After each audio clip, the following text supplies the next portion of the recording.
You know, if it's got the drivetrain and the suspension to match the grill, I'm in. Next, 88 Taco. What else you want, man? Reliability and ability in the same package. Hey, if I buy a truck again, this is what I'm probably gonna go buy. I'm just gonna go down and pay whatever dumb price with a big dumb smile on my face and walk away feeling like a big dumb winner. Yeah, I know they rust, but hell, I live in Texas. I ain't seen real rust in 8 years. And them boys in H-Town gotta fake it when they want a patent a look. Talk about a head turner. I forgot how pretty these trucks were before we all beat the piss out of them.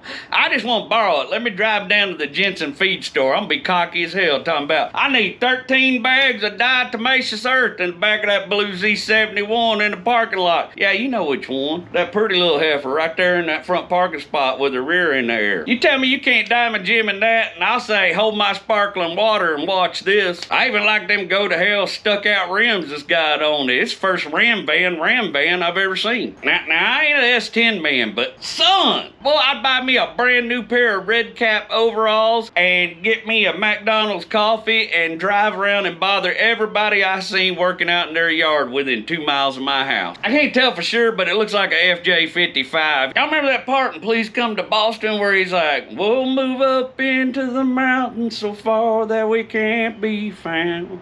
This is the rig he was going to take her in. The first 3 words that entered my mind were late child support. Next, the 84 El Domino looks like somebody told a blind fabricator what they heard a Holden Ute looks like. Your bed and hood shouldn't be the same length. I can't even tell which way this 92 Dodge is going. It reminds me of that little truck you could mod up in that game, Driver by Atari. Boy, I ain't real good at math, but the size of your shadow makes me think that's a fine vehicle you have there, sir. I'm 100% sure the original owner of this truck used the phrase, Lord willing and the creek don't rise, at least once a day. That's a flared out, flare side Ford F-150. I'll be honest with y'all, I would buy an Aeronose with the Viejo package as long as it come with a pair of nunchucks hanging from the gun rack in the back. Honestly, that's the only way I want an Action Line pickup. They make the best tricolor Appaloosas right up next to the F1. The paint scheme on that 75 gives me an ineffable sense of joy. Man, my favorite pickup in the world is a 57 Swept-line Dodge, and I've waited 81 videos for somebody to send me one, and Shrek shows up with a utility bed on it. I mean, it's still a cool truck, but it's like melting Icarus's wings for no reason. Is this the Mandela effect, or do I just remember vans different? Next, how many trips to AutoZone did that coating job take? I definitely want to invite to this dude's cookout. He's going to do things to beef ribs that are going to change the way I look at meat. And ribs. Boy, I'd like to have that truck. I mean, not with that paint and not that god-awful bed, but the rest of it. You remember that weird dude in class that you really liked and he drew ninjas really good and he also had the best collection of those little pink muscle men? I guarantee that dude owns a 81 propane-powered Toyota. That's how good a ZF5 transmission feels right before the concentric slave cylinder fails. Installing a tent on a Nissan is nature's do not disturb sign. I like second-gen tacos, but they look like a Dodge Dakota that's been kicked in the ass too hard. 57 through 59 Ford trucks should always be photographed backwards because that front end's so ugly even Tony Robbins wouldn't try to help it. 66 Power Wagon, strong enough to carry the brass balls and tools required to daily driver a Mopar. No notes.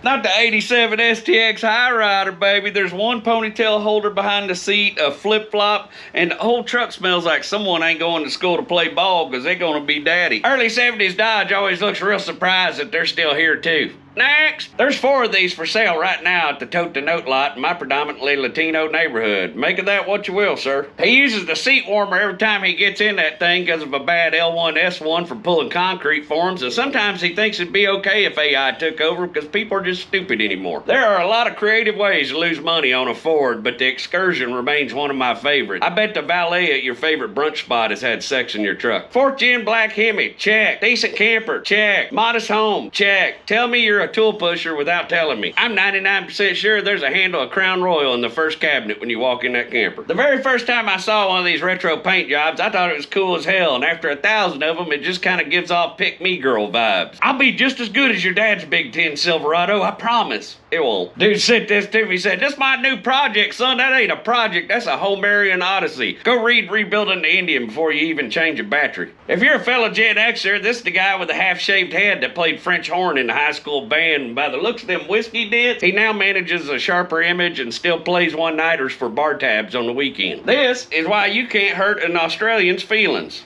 Next! Diamond plate running boards and a plywood headache rack really illustrates the priority paradox of the blue-collar man. Hell's got the right number of doors, but third-gen Silverados look like they let me design the fender wells back in 3rd grade. I got a screen door with more metal in it than that floorboard. You should name that truck Lot's Wife. It's like Mystique tried to shapeshift into a better truck. Oh, I've seen this before. Just hop back in and wiggle the shifter around a little bit while you're trying to start it. I bet this fella would beat you with one of them pipe bumpers before he let you set a rubber duck on that dash. Forrest Gump stole this guy's girlfriend and his position on the football team, but the dude got to keep his truck and didn't get AIDS, so there's that. Sometimes you can just look at a man's truck and tell he's been physically damaged by a 3-wheeler before. Someone spent their tax checks on air horns instead of Rust-Oleum. If he has one of these in his junk collection, just leave. He ain't gonna sell you shit. Mississippi is one of the few states where this could be a TO, an unk, or an uncle. If you tell me we're noodling for catfish and you don't show up in this, I'll never believe you about anything again. If this thing was a transformer, that bed would turn into a shiny red helmet to go with those vacant LED halo eyes. That's a hell of a creative way to solve Toyota rust problems.